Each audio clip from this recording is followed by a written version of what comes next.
welcome back to another video, and today we are finally getting down to doing Eden, the next part of Eden, which is called Eden's Verse, I seem to recall. So we're back in Mord Souq, just outside the Aetherized, and we're about to accept the quest from Yalfort here. Away with the ferry. Yalfort has arrived in Mord Souq, bearing permanent information.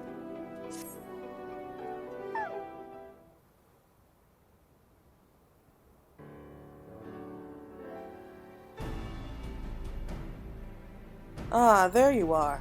I'm part of the team helping with the highly classified and very, very secret thing.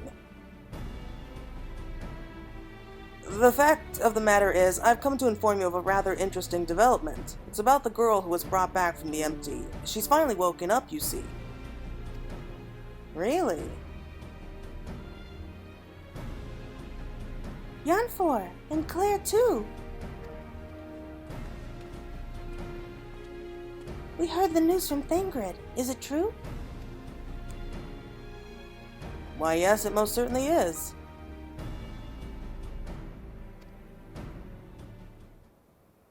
Apparently, her name is Gaia. She claims to be a free citizen of Eulmore, although she remembers nothing of the events leading up to her attack on Eden.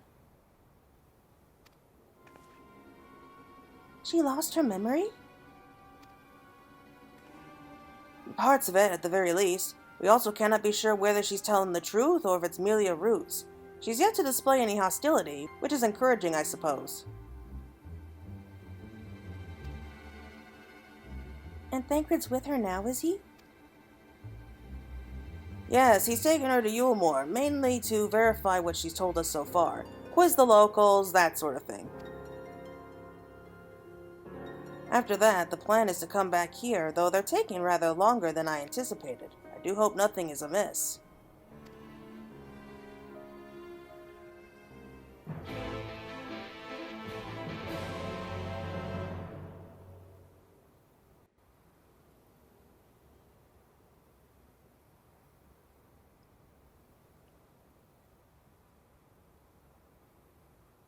Good grief, are you always this slow? At this rate, it'll be dark again before we know it. The night sky returning is all well and good, but it does make each day seem awfully short. And are you still dragging your heels back there? At least act as if you got a purpose, would you?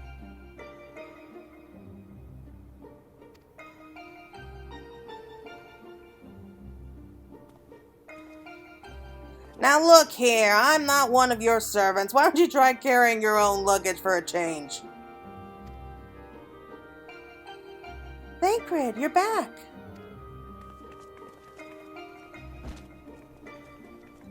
You lot are a sight for sore eyes. Yes, even you, Urianger. Gaia and I have just finished shipping her personal effects from Eulmore. I'm glad we could finally meet. Properly, I mean. So, did you learn anything useful? Other than where she lives, not an awful lot. Her supposed neighbors barely knew the first thing about her. Hell, she barely knows the first thing about herself. Her recollection of her life in Eulmore is patchy at best. But she seems convinced that she'll regain her memory if she accompanies us, so she invited herself to join our merry band, and for her first act, she ordered me to carry her luggage.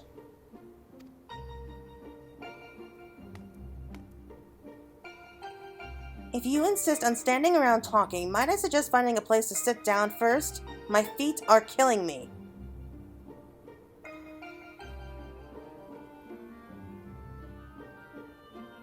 Then perhaps you should have chosen more sensible footwear. Still, it's not a bad idea. Shall we?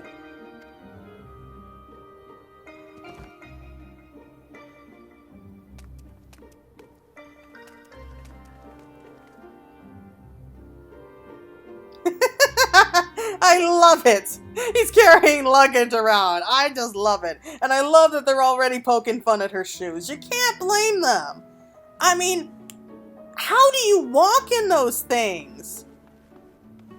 If I try to walk in those things, I would probably break both my ankles and just collapse. I don't know whether I should be impressed or not that she can actually walk around in those. And for a second there, I thought that was Sir Emmerich. Oh, so many people here. Hello, Thancred. Gaia. There's Ryne. I got so many questions I want to ask, but I probably shouldn't bombard her with questions. Amnesia. 'Tis troubling, though not entirely unexpected.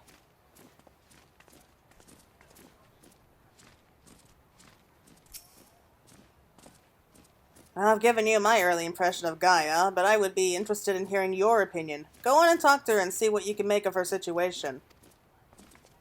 Alright, sounds like fun.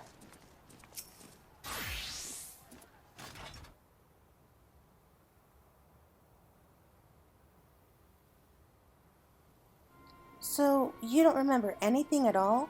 Not attacking us, not falling unconscious?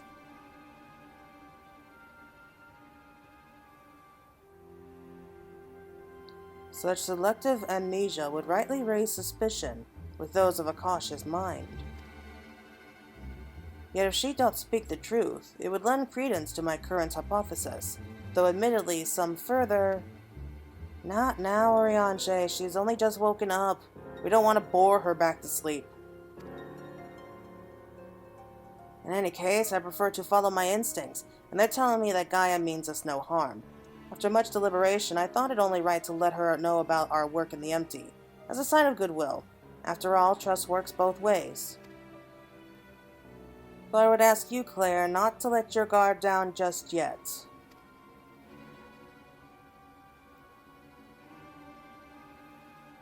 So you're the one I'm supposed to have fought? Come to think of it, I recognize you from somewhere. Maybe I just have one of those faces.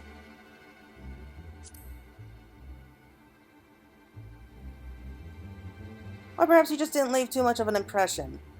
But to be honest, I do feel that since meeting you, those hazy memories are becoming slightly clearer.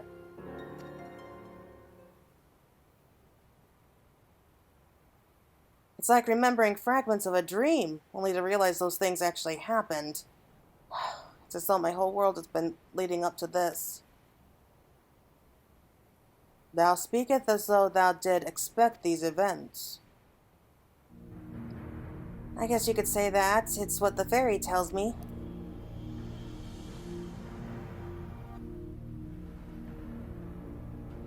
I can't see it, but it's as though there's someone else living inside me, and I can hear its voice in my head. It whispers to me and lets me use its power. Magic, I suppose you could call it. Not that I know much about that sort of thing.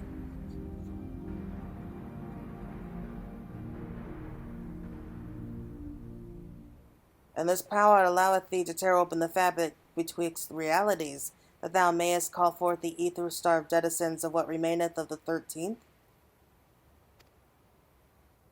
What?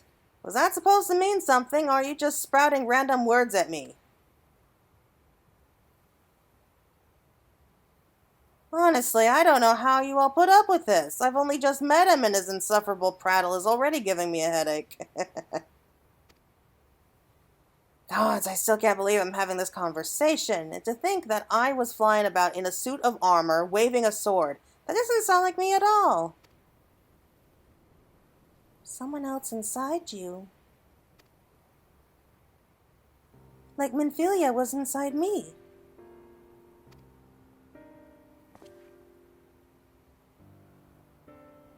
Aye, the similarities cannot be ignored. Though it is too early to say with certainty, Gaia may very well be the Oracle of Darkness. The Oracle of Darkness? What does this mean? It means that you may have been right when you said she has something in common with FFXIV. Those who have been used as a living host by an Ascian have no recollection of events that occurred within their possession. This I know from personal experience. But Gaia seems to have some memories still, even if they're just a little hazy. Moreover, she has remained in control of herself even when she heard the voice within, much like you and Minfilia. And though Ryne was very much her own person, Minfilia's presence did exert a change upon her outward appearance. granting her hair and eyes a hue akin to that of our dear departed friend. It is therefore not unthinkable that Gaia's raven locks may be a manifestation of the darkness which hath come to reside within her. But I was born like this, and my parents, they both had black hair too.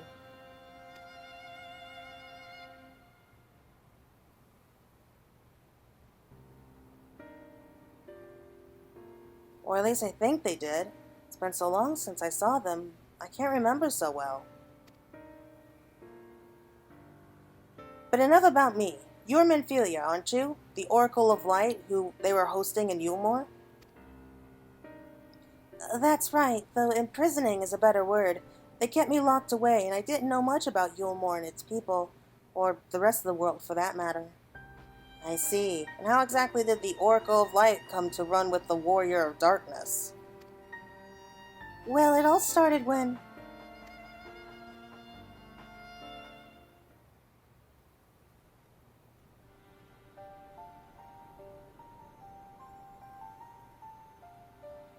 Yes, I still remember the day everyone went raving mad and Lord Valfrey fled.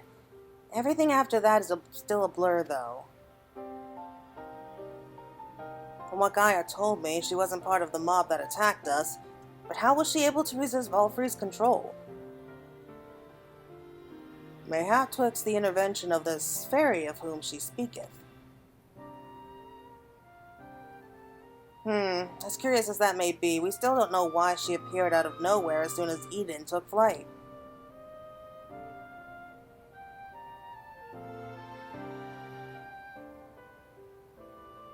This is just a guess, but I say the fairy reacted to it in some way, and for whatever reason made me go after it. Yes, that seems like the only explanation. I don't know about you lot, but I've had enough nattering. I'm going back to Eden. What? But why? The fairy wanted something from Eden, and knowing what that is will bring me a step closer to discovering exactly what has been living in my head all these years. Besides, my memories aren't going to restore themselves, and certainly not through idle chit-chat, so I'm going, and that's that. Gaia, wait! Insufferable, utterly insufferable, and yet we can't well leave her to our own devices. Come on!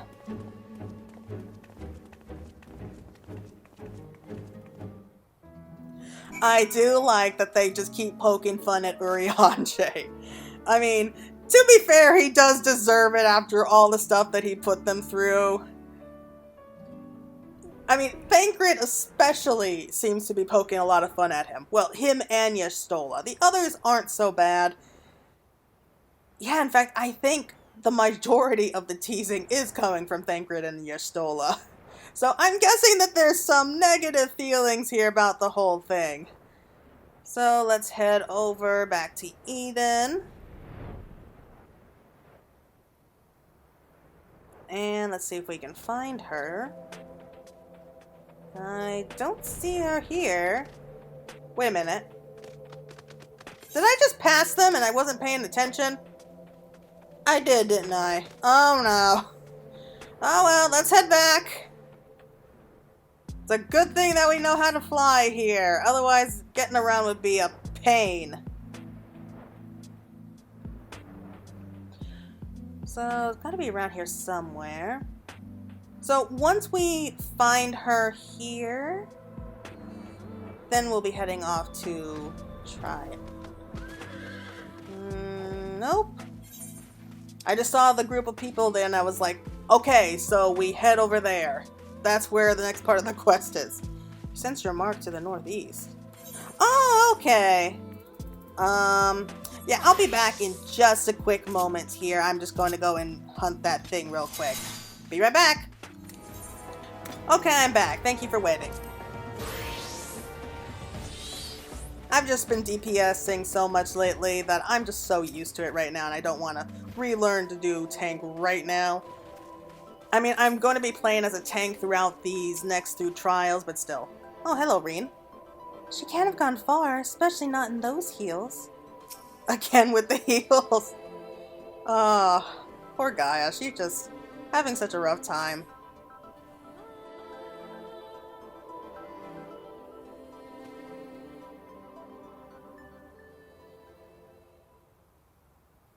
Get away from me!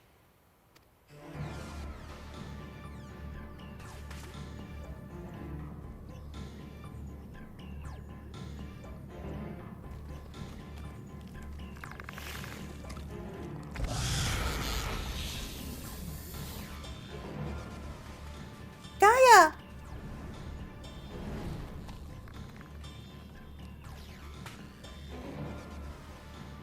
Seems I've no choice.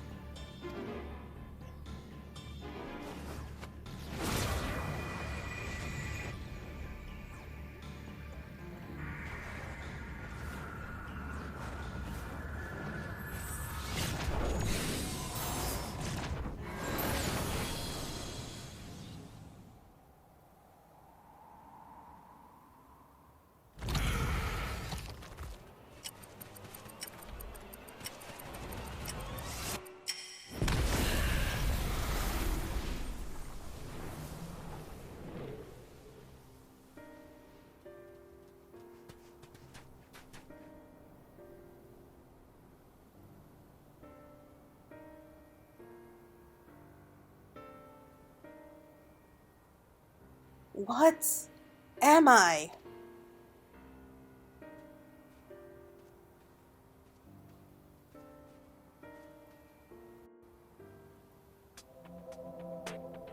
That was cool! Can you teach us how to do that?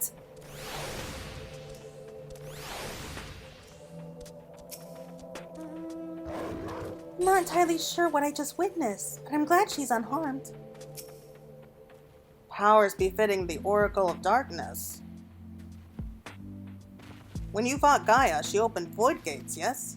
Back in the Source, portals such as those were all too common, but Terran opened the veil between the 1st and the 13th is a different matter entirely. We should be thankful that she's not of a mind to turn that power against us. For now. Most fascinating application of ethereal manipulation. The destructive blast did manifest a significant span of time after the initial casting. With sufficient mastery of such a technique, a second spell could be made to smite the target at precisely the same moment. While it would demand exceptional etherical control, its technical potential cannot be denied. So that was the spell of death. I was wondering if we were ever going to see that spell in action here. What are you all gawping at? I don't mean to stare, but it's not every day I see magic like that. So this is the power of the fairy you spoke of? Ever since I was a child, it has whispered to me, telling me what to do. That's how I came to use its power. There are things I can't even explain. Holes ripped in thin air, terrifying creatures crawling out, ghastly-looking blades and armors appearing out of nowhere. But worst of all is the dark energy that comes from inside. This power, it feels as though it's only flowing through me and never truly mine. And even when it answers my call, it always takes a few moments for the spell to work. So in summary, you don't have control over the magic. Well, it's not as if I ever tried to control it. I haven't made a habit of fighting wild beasts. Unfortunately, it's part and parcel of traveling through and the ring. And while I understand that you want answers, you're not going to find them unprepared as you are. But if your heart is set on this, then we'll help you. Ryne, think about what you're saying. You're seriously considering taking Gaia to see Eden? There's no telling what might happen if she loses control again. So the safest option is for her to stay away until our work is done. Somewhere we can keep an eye on her. You must realize it's for our own good.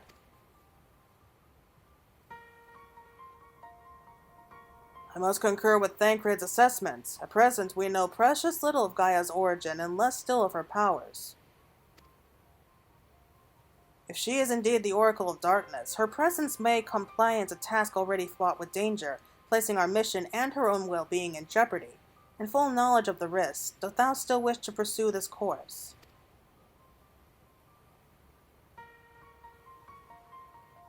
I do. It wasn't so long ago that I was living in isolation, being held against my will. Maybe the people keeping an eye on me thought that that was for my own good, too.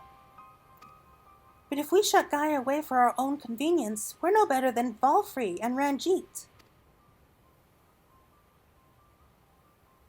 I've learned that when someone is in need, we must reach out a helping hand, not push them away. Now it's my turn to do for Gaia what you've all done for me. Even knowing the dangers that lie ahead, I won't choose the easy way out. That is the path I've chosen. Is that good enough for you?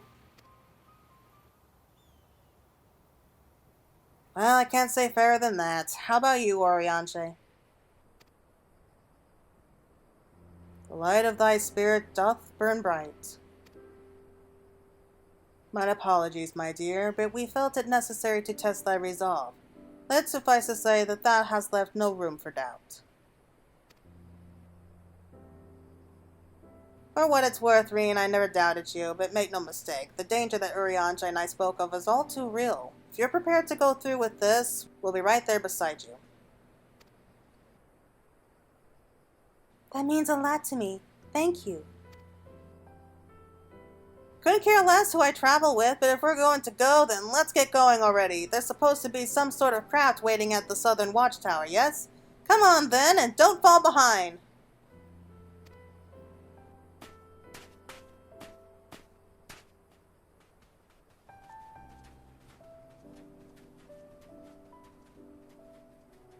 I think she likes us. Hard to say for sure. Alright, so that was an interesting little bit of information. We saw a little bit of what Gaia is capable of. Oh wow, look at that thing. Anyway, so I think that once we get to Eden, we'll call it there. So I think this is a good place to kind of pause for now. But in the next quest, I think that we should be able to go on to our first of the new trials, or the new raid trials anyway. Why couldn't you leave this craft in Mord Souq instead of all the way out here? Actually, don't bother explaining. Whatever the reason is, I'm sure it's something frightfully uninteresting. Let's be about it, shall we? Of course I'm worried about what may happen when Gaia gets close to Eden. We'll keep a close eye on her and make sure she's all right. Though our circumstances have changed, our mission most assertedly hath not. Restoring life to the empty remaineth our primary objective.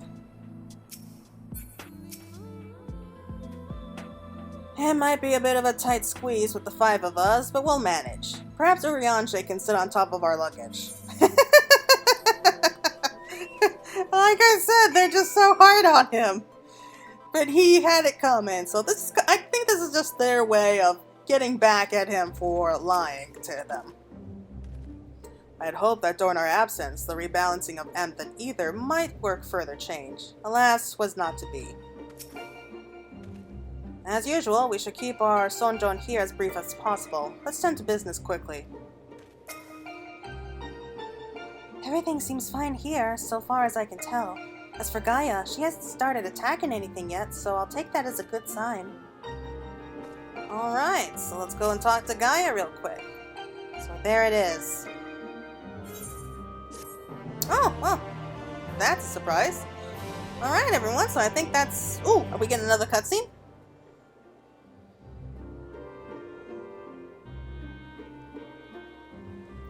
Eden, where I'll find the answers I seek.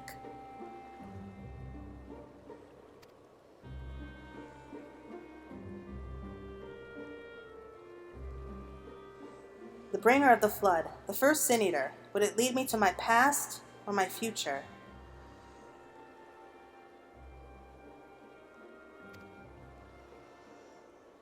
What awaited on the path ahead, I couldn't say, but I had no choice but to take the first step.